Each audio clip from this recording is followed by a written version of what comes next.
Welcome to the Bond Program.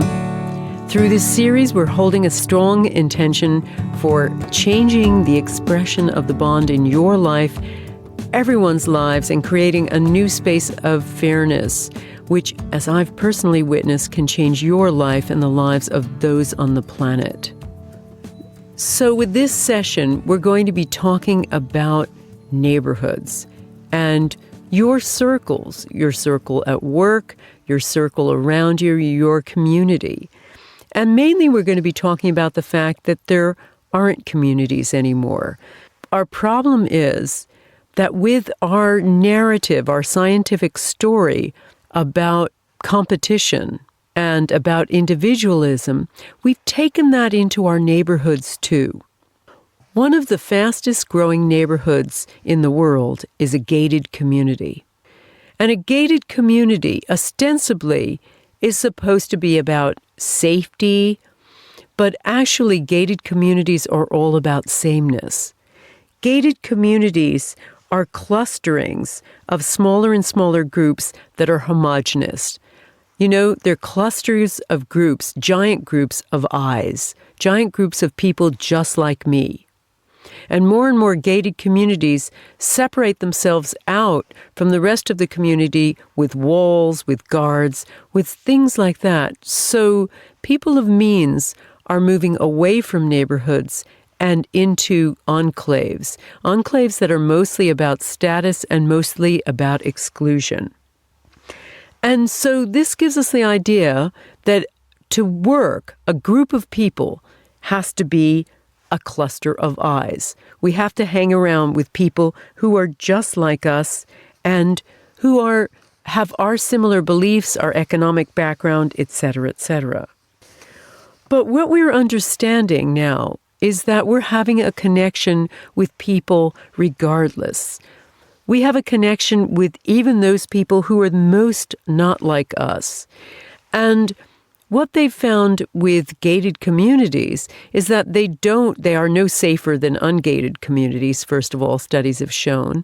And also, they tend to act against the so-called purpose of a community like that, which is to create our old-fashioned view of neighborhood, the place where you can lean over the garden fence and yak with your neighbors and connect with them.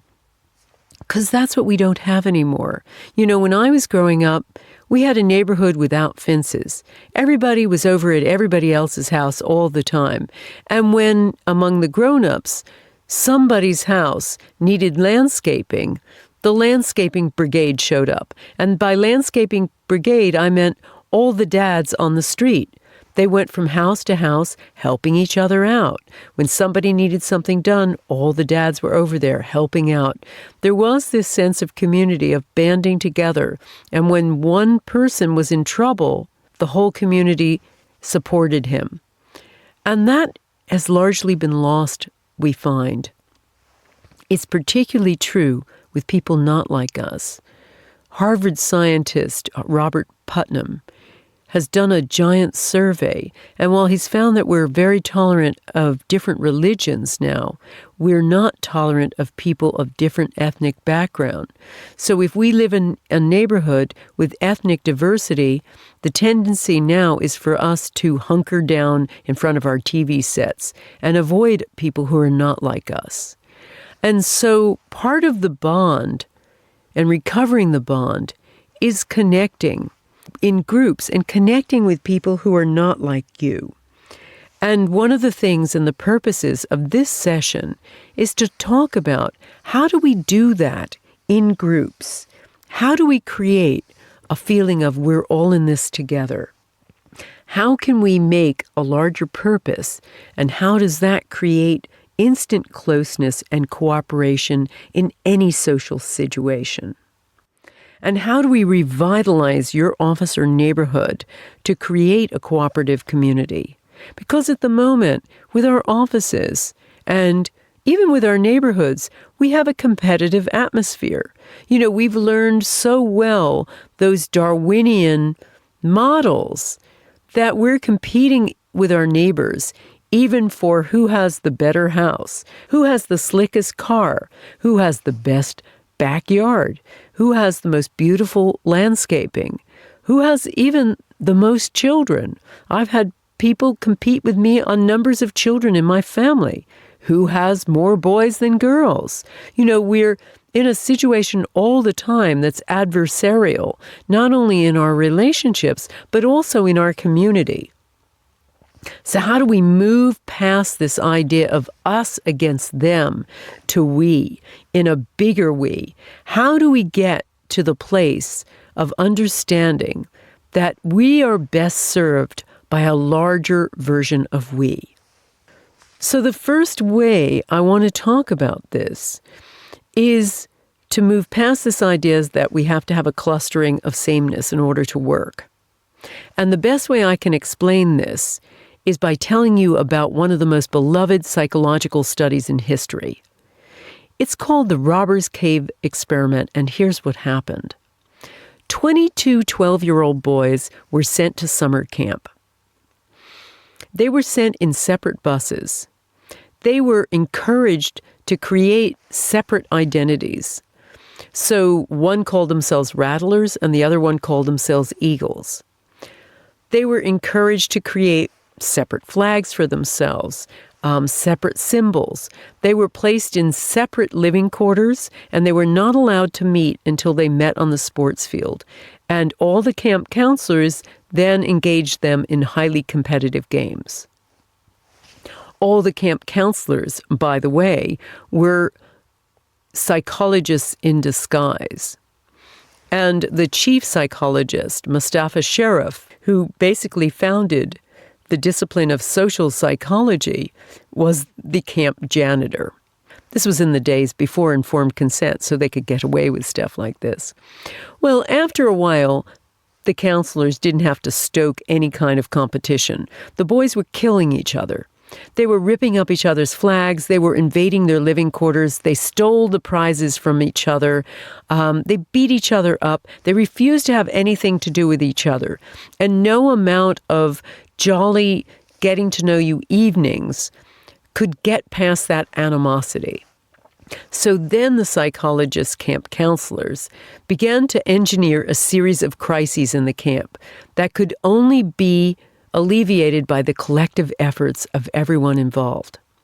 So they put a big impediment in the water supply, and all the boys had to work together to lift it. They ran a truck into a ditch, and all the boys had to work together to get it back on the road, and so forth. And guess what happened? The ice began to thaw.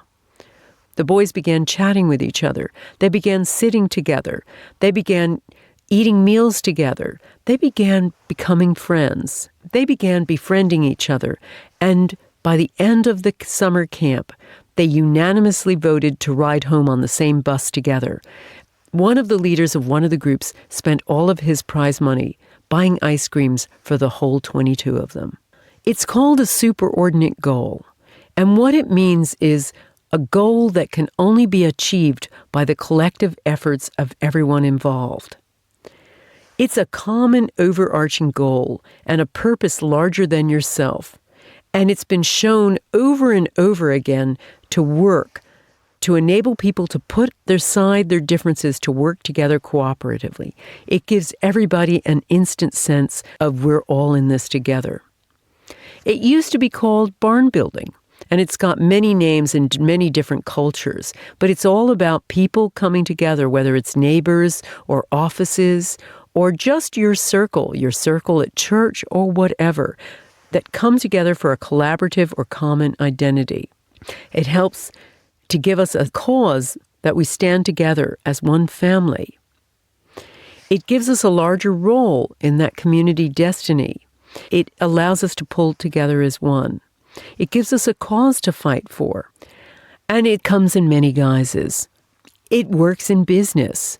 In the UK, there's an organization called John Lewis, which was set up, it's a business, a chain of department stores, set up by John Lewis Jr., who was disheartened by the vast disparity between rich and poor, and he felt it was wrong for people to work at a business they had no real part of, while all profits went to outside shareholders. So he created a partnership. He made everyone an owner of the business, from the CEO to the lowest shelf stacker. And to this day, John Lewis runs as a partnership. There are no outside shareholders. And here's what happens. At the end of every year, all profits are distributed equally so that even if the CEO makes a lot more money than the shelf stacker, each of them will receive, say, 15% of their annual salary as their bonus. So that this could be equated to something like 8 weeks' pay. So even though there's a differential in bonus, everybody wins. And it has a remarkable transformative effect upon employees. During the recession, when other department stores did very poorly, John Lewis outperformed pretty much all of them. And when asked what happened, one of the employees replied, it was really tough, but we all pulled together. And that's the kind of feeling that happens. Partnerships exist in America, in utility companies, in healthcare companies. A group of citizens get together and create a wholly owned citizen business where everybody shares it not only in the benefits of that company, but also shares in its decision-making.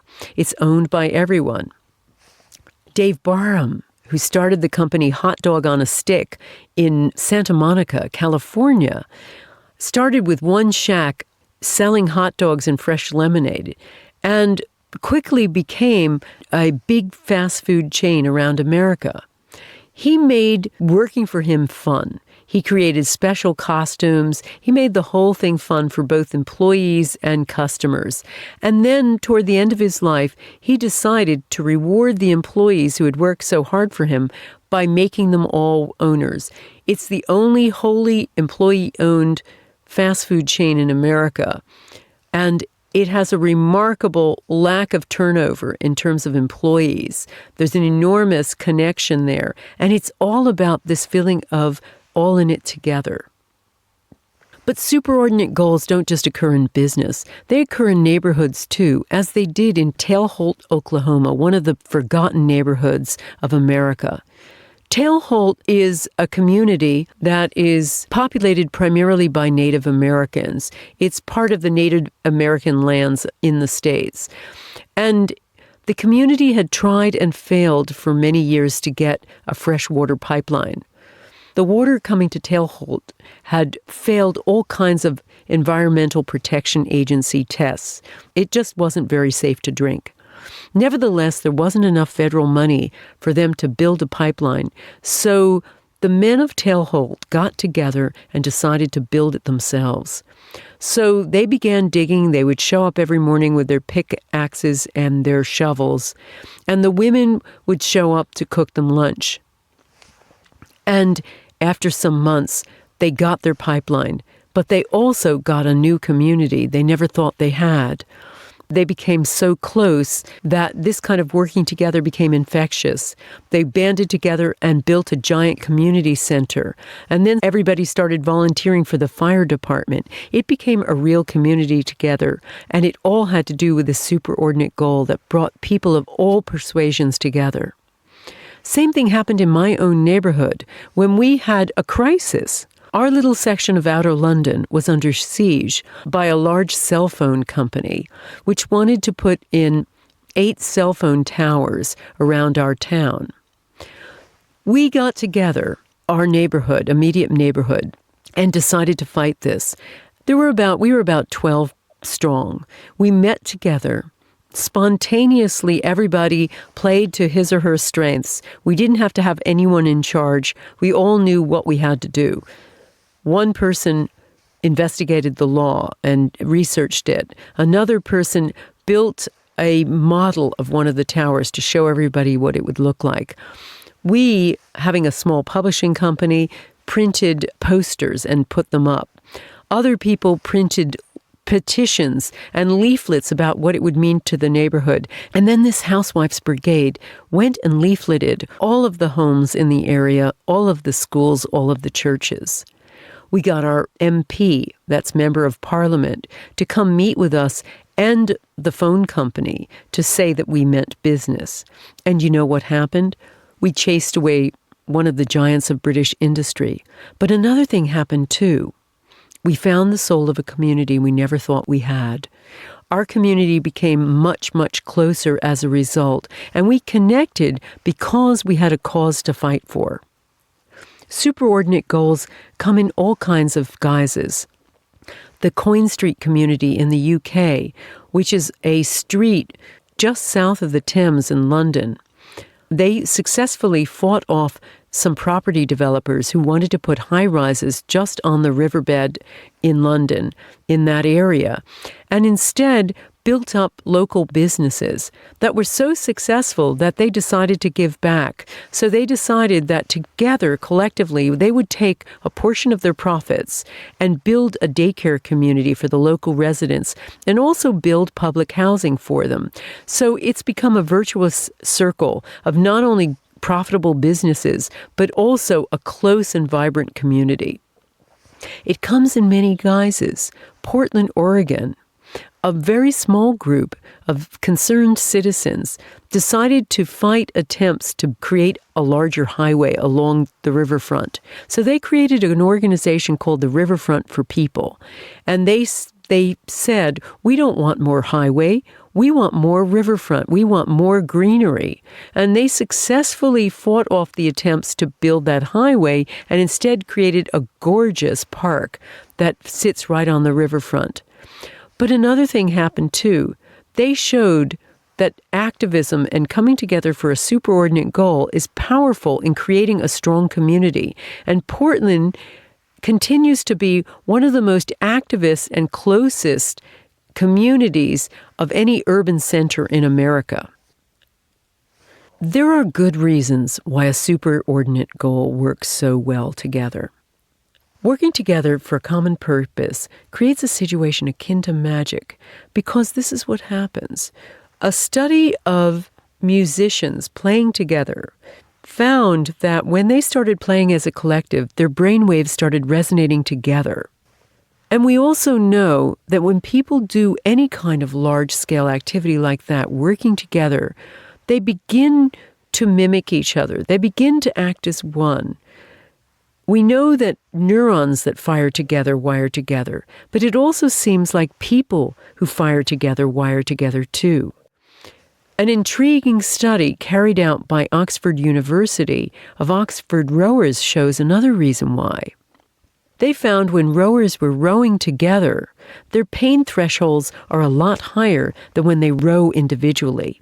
So rowing together, doing things together, raises everybody's game. So the first thing that's most important about connecting with people is finding a collaborative event, a collaborative goal that you can all work on together. Because this is all part of a thing called the contact hypothesis.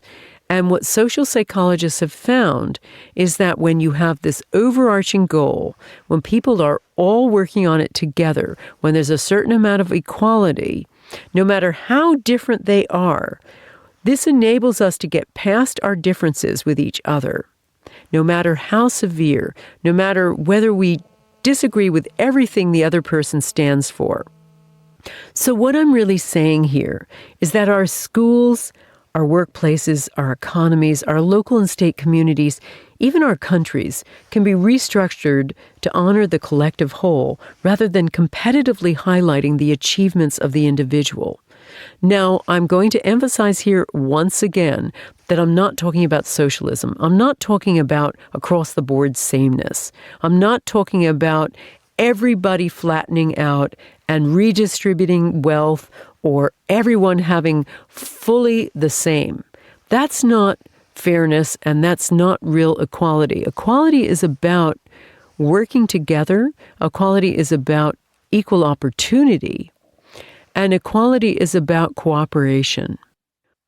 One of the things that you have to do before you can work together with other people is to, again, start with yourself and your beliefs about working in a community. Most of us regard a lot of our neighbors with a certain amount of suspicion. We also regard the people in our businesses and the people we interact with professionally. In many ways, we regard them as competitors. So to learn how to merge for this larger goal, we have to do some internal work first. So one of the first things you have to do is to start becoming more mindful what you're thinking about these people around you. If you look over at your neighbor or you run into someone you don't like, catch yourself as you make an internal judgment about that person. Remember to pull yourself back into the present encounter and forget what has happened in the past. Just become a mental note taker where you acknowledge what is rather than judging what should be. And the other thing that's important to start doing too is to start looking a little more fully at the full repercussions of all of your actions. Who or what do your thoughts and actions affect? What's the ripple effect of your actions or thoughts around you, in your neighborhood or at work? Is anyone hurt? Who's most helped by them? Start approaching your thoughts and actions from a sense of holism, how they impact on your circle. And I'm going to use circle all the time to mean neighborhood, community, or office. We've been so taught to be individual and competitive that it's very hard for us to see collaboration and how it can really work. And on a number of my calls with my thought leaders, we've talked about the whole idea of collaboration. But one of the ways that you bring something to the table is by approaching most problems from a consensus point of view. That means consulting those who will be affected by your decisions and attempting to take them into account when making these decisions. This includes, in your neighborhood, meeting with those who hold opposing views and trying to find areas of common ground, and then working it out from there with a new synergy of ideas as the final goal. So understand, we're not talking about compromise. We're talking about creatively coming up with something new. Another thing that's really important is kindling. We know from neuroscience that the brain molds itself to our thoughts, and we've talked about that in one of our sessions. A depressed person who remains untreated becomes resistant to improvement because sadness and negative thinking have become hardwired into the brain. A negative, pessimistic person can only see the negative in anything. I have somebody I know, a friend, who is a born pessimist, and no matter how good her life, she can only see the bad side now. Her brain has been kindled to only see pessimistic thoughts, to only see the worst in something. To her, the glass is always half full.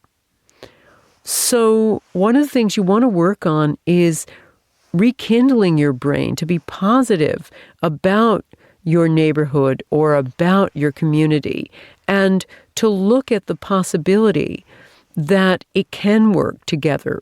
The more you think positively about possibility with other people in your office, with people in your neighborhood, the more it will come about. And you can exercise that muscle by consistently engaging in activities that promote a positive frame of mind. So the more we engage in those kinds of activities, the more positive about life we become. Even in a difficult situation, in a difficult neighborhood, for instance, looking and focusing on it positively changes that dynamic. And one thing we're about to speak about in more depth is the idea of being a contagion, taking your love and your positive feelings and becoming contagious with them. We talked on one of our sessions about the idea that our emotions are contagious, positive or negative. Well, you can use that to positive effect in your neighborhood and office. Just being the one positive element in your office or community can be the transformative element. You can be the one that turns around a negative mindset to something positive. So whether you intend to be or not, you have to remember how contagious your thoughts as well as your emotions are.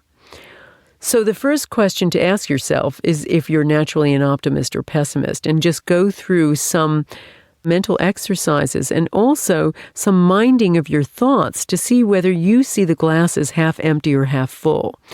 And, we know from the latest evidence about intention, for instance, that your attitude to life has a profound effect on the living things around you. We're all involved in a thing called limbic resonance, which means we pick up the emotional complexion of people around us. We connect very deeply with other people and very quickly get on their emotional wavelength. It has partly to do with our mirror neurons, but it also has to do with limbic resonance. And because we are so attuned to this emotional landscape, a positive or a negative environment actually affects our bodies and their ability to function. For instance, natural killer cells, which are the immune system's front line of defense against cancer and many viruses, is profoundly, these cells are profoundly reactive to stress in our lives, but particularly social stressors. They've found that even one argument or even minor conflict will cause large dips in natural killer cell numbers in people we're having an argument with. We've also found that social stress affects the functioning of the hypothalamus pituitary adrenal gland axis, and this is one of the chief regulators of the body's ability to fight off disease.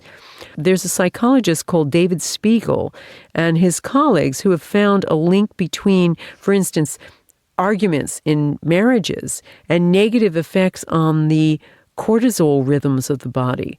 And those are considered a risk factor for early breast cancer mortality.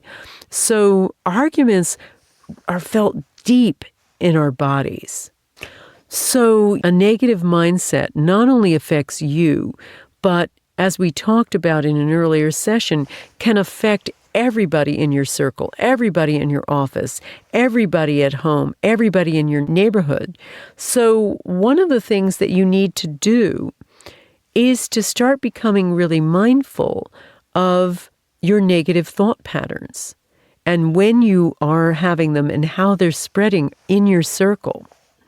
So firstly, we talked about having a journal and keeping a relationship journal. Well, another important thing in your journal is to start tracking some of your thoughts of the day and start recognizing a pattern. When do you have the most negative thoughts? At work, in your relationships, around certain people. When are you at your most judgmental? And catch yourself when you're making a judgment about somebody in your neighborhood, somebody at your office.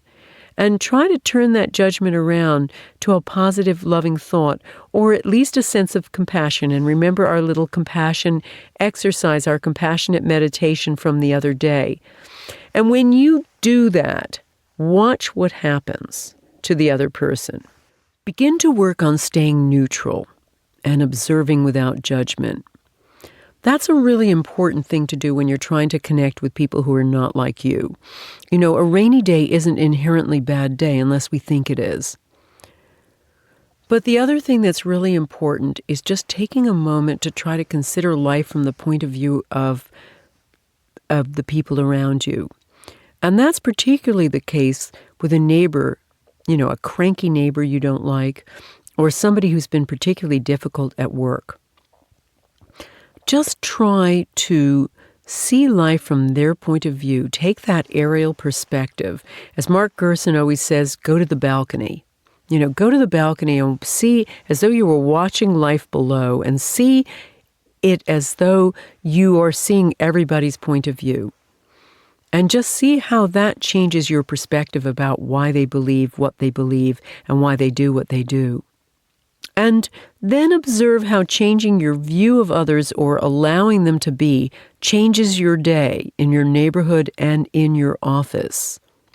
And if you catch yourself being negative, you can either take your mind back to something positive or just stop and become mindful of your breath. As you begin to monitor these thoughts and record them in your journal, you're going to begin to see a pattern, again, of negativity around certain people, situations, or events in your neighborhood, in your office, among your extended family or community. Now, remember, too, one of the things that's really important about minding your thoughts is also understanding that negative intention seeps out from you too. I've written about this a great deal in the intention experiment, that negativity, most negativity around you comes from you. And we talked about being leaky buckets all the time. Well, you're also a leaky bucket for intention. Suppose you don't like someone and you harbor an unconscious ill will toward him. Do you give him bad luck? And what about those moments when you explode in anger? Is it possible that that intention can cause unintentional harm?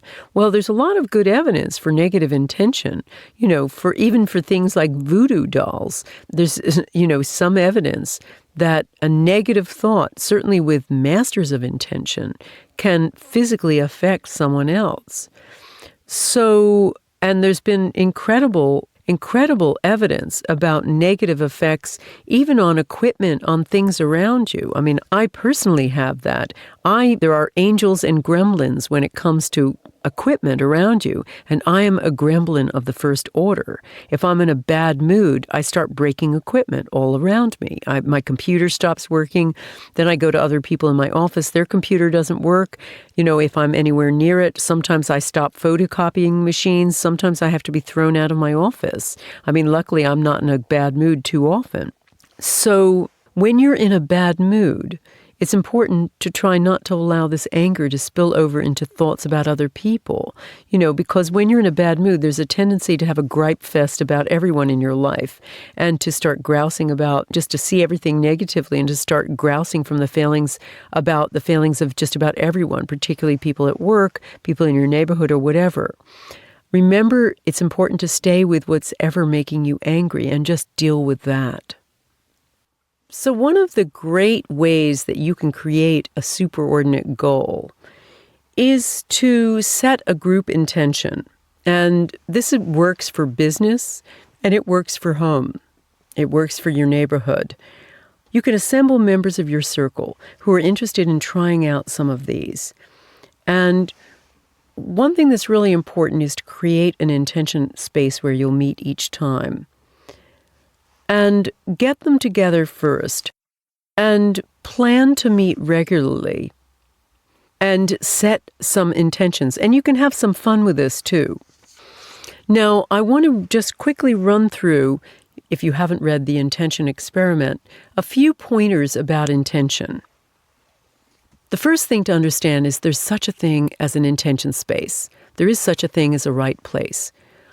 Carrying out intention in the same place over and over again creates, in a sense, a sacred space.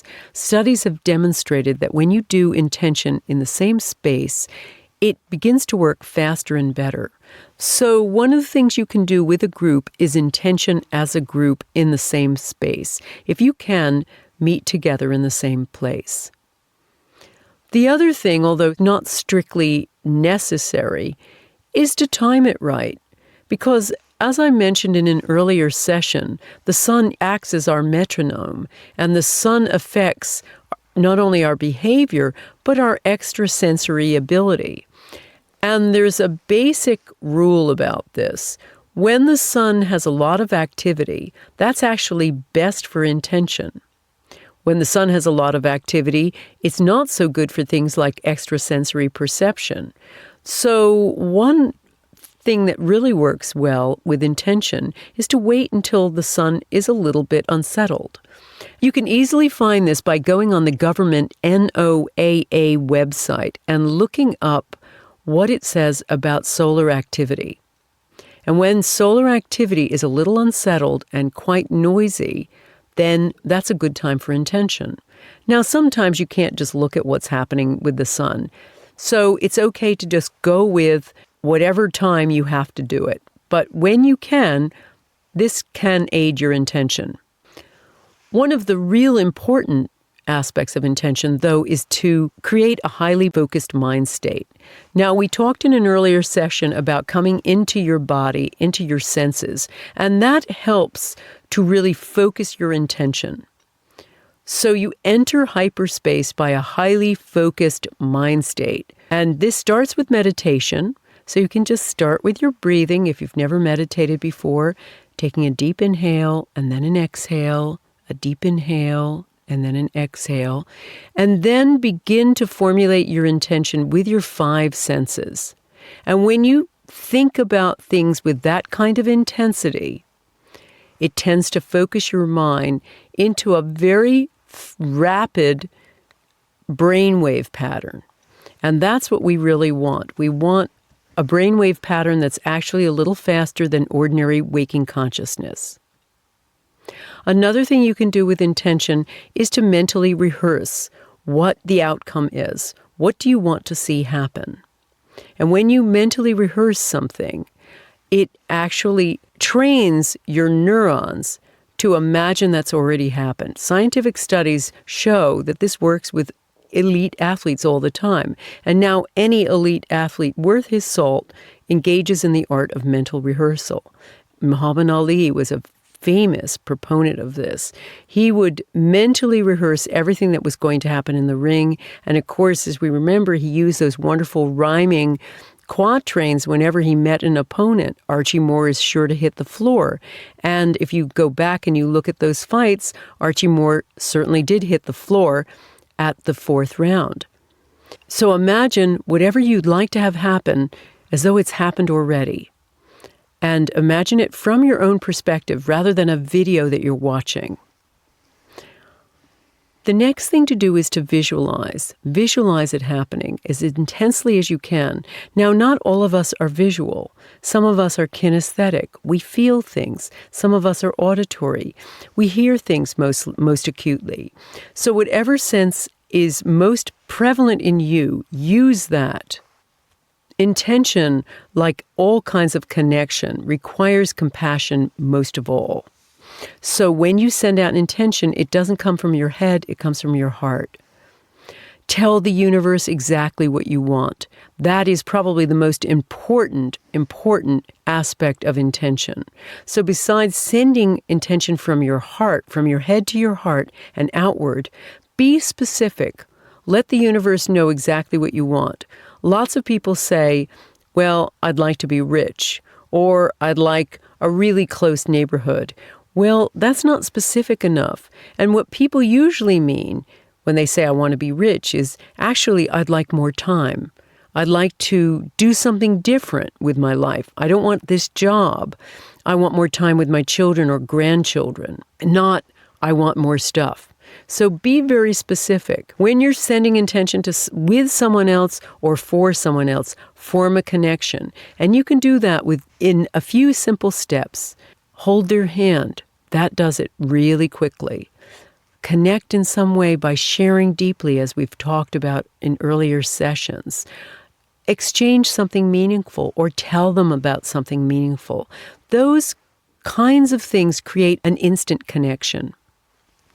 Another thing is just your perspective when you're sending intention. It's important to move beyond the self and not just simply think, this is me doing it. You are not the water, you're the hose. You're just the conduit for this intention, and most particularly when you're working with a group. So surrender to the process, and that means just trusting the process. You send out your intention and then you step back. And finally, moving aside. Getting your ego out of the way. You put your cup out, you know it gets filled. So here's some ideas that you can do to create some group intention. And these kinds of group intentions kind of frame your superordinate goals, and they give you a sense that you're working together as one. First of all, remember to create your intention space where you're going to meet. And if this is your office, just create one of the offices or a section, a place in an open plan office where you all meet. Each intention, and these can be experiments too, should be carried out after you've powered up together. So that whole program I've just run through with you quite quickly is my Powering Up program. What I did was to distill the practices of a lot of masters of intention, master healers, Qigong masters, and Buddhist monks. And even though they have differences, they also had a number of commonalities, and I distilled them into a simple program. And so all of the things that I've gone through are important practices either by these intention masters or things that have worked very well with mind over matter experiments in the laboratory.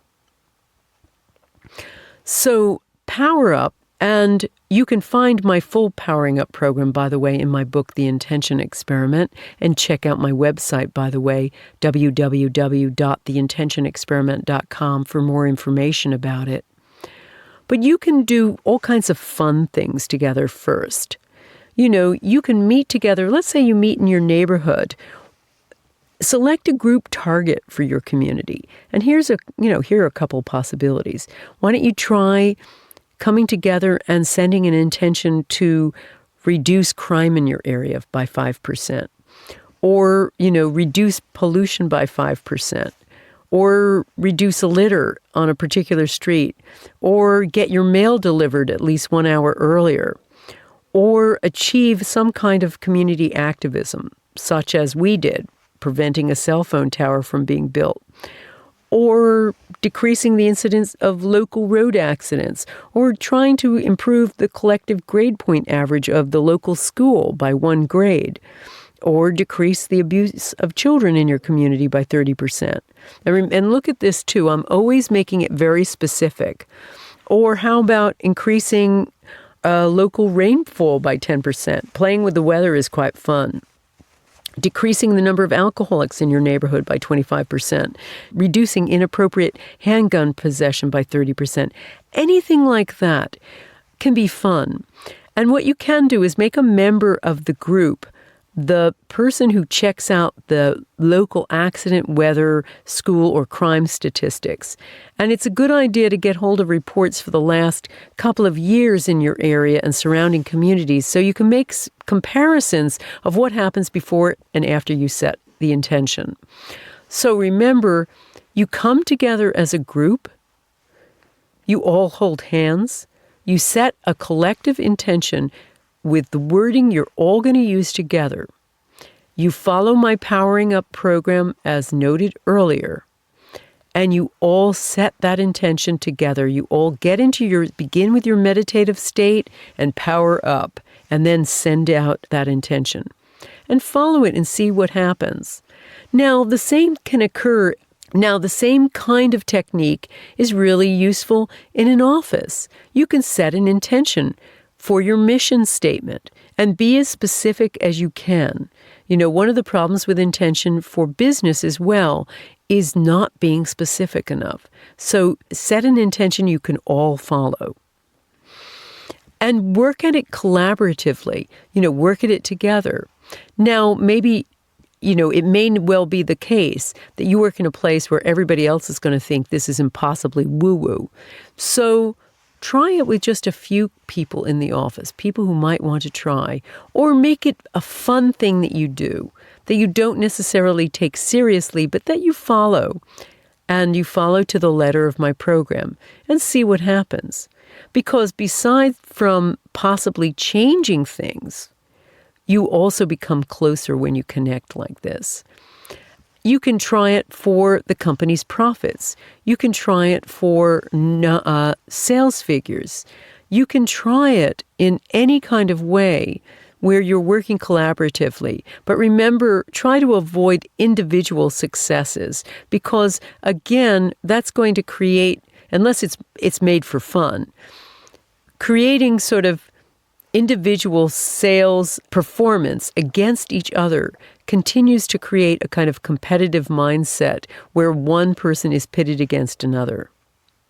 So I've talked about setting an intention in a group and having some fun with it, but you can also use this kind of intention group work for healing. And I mean healing your neighborhood, healing individuals, healing a family that is suffering, healing a family that has had a loss, healing someone who's lost their job. That kind of intention circle can be a powerful, powerful superordinate goal. So try doing that. Another thing to think about with the superordinate goal is it's a way to make your neighborhood safer as well as closer. And so here's a couple of suggestions for superordinate goals that basically can revitalize your community. The first thing is to support, say, something like a local library. Libraries are closing all over America. Or to vow as a group only to buy locally. To work together to plant in community spots, to work together to plant and help one of the neighbors who can't really garden or doesn't have time or doesn't have the ability. You yourselves can form a landscape brigade to work together as a neighborhood. Block parties, a wonderful and old forgotten idea. When the royal wedding occurred here in the UK with Kate and Will, there were block parties all over Great Britain, and one young child was quoted as saying, "Oh, Mom, can we do this again sometime? It was so much fun."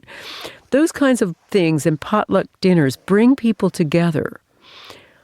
You could cook or bake extra and just bring it around the neighborhood. You could support and help your local schools or consider giving of your time just to teach skills to the students. You could look up when you walk down the street and take the time to say hello to everyone. That is an incredibly contagious thing to do. You can create a dog walking brigade together. I mean, these seem so basic, but they're practices that we've lost, and they connect people hugely. So besides intention, come up with whatever is a superordinate goal in your neighborhood that you think will bring people together and move past the idea that you only connect with people you know or people you like, and see what happens. And when you do this sort of thing, you will find the soul of your community or workplace and find how easily it is to band together for an effective change of any sort. Because the real secret here is that people all know this. People feel best when they're bonded in a group. Think of a crisis that you've undergone where you had to work together and how heady the experience was. Remember how no one fought with anyone at that point, how everybody connected and banded together. And that's that kind of feeling you can have at every moment. Now, there's a kind of fun thing you could do too to create closeness in your neighborhood, but of course it takes a certain amount of trust. So you can do this with money or you can do this with something else. But you can follow the lead of people in Japan, particularly those in Okinawa. They distrust banks. So what they do is they create a superordinate goal of their money. Let's say there are 12 friends who get together periodically, and 12 is an easy number. This is what happens. Every month, they put the same amount of money together into a common pool. Let's say it's $100. So every month, everybody puts $100 in the pot. One of the 12 is elected to take that money first. So if that person needs to fix their car or to paint their house or do something like that, they get all the money in one go. Then every month for the next 11, so it's 12 months in total, that person puts in $100 like everybody else does every month, but adds interest, $20 interest. And then the next month, somebody else takes the pot of 12 times 100 or $1,200. And then thereafter, that person puts in interest too. So each month, one more person continues paying interest. So the person who has taken the pot of money the first month pays the most interest, and the person who patiently waits for month 12 takes the least. Here's what happens. The whole group finds that everybody gets an opportunity. It's usually an excuse for getting together. Everybody's united in helping everybody else save. Everybody makes more money than you would with a savings bank. And it brings everybody together. So that process, which is used in many places in Japan, is a way to create a local savings bank and also to create a close neighborhood. Now, needless to say, there is a person in charge of collecting all of the money, and this has to be a very trusted person. And in fact, the name of this practice in Japanese also means trusted person, trusted group. So if you have a close group of people that you can trust, you can try making your collective savings a superordinate goal.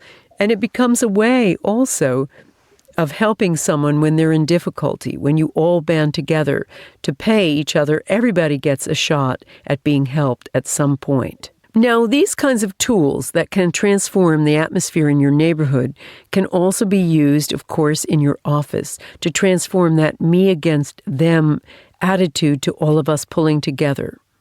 So whenever possible, think of collaborative working together that you can do, or think of helping someone who needs most help.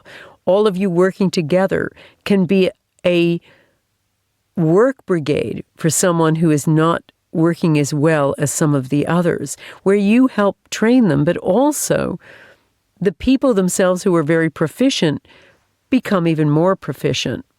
And everybody ends up pulling together. Everybody owns the company collectively. Everybody owns the job collectively. Collaboration, as you'll hear on some of our talks with thought leaders, has been demonstrated to be one of the big connectors. It also creates greater output. So that kind of superordinate goal invariably leads to bigger profits. So that concludes our session on superordinate goals. Try this in your neighborhood, in your circles, in your community, in your office, and watch how your neighborhood comes together, becomes safer and closer. Watch how your office becomes closer and more profitable. Watch how the atmosphere at home and at the office changes, and everywhere becomes pleasurable, and your life becomes more pleasurable. Thanks for listening.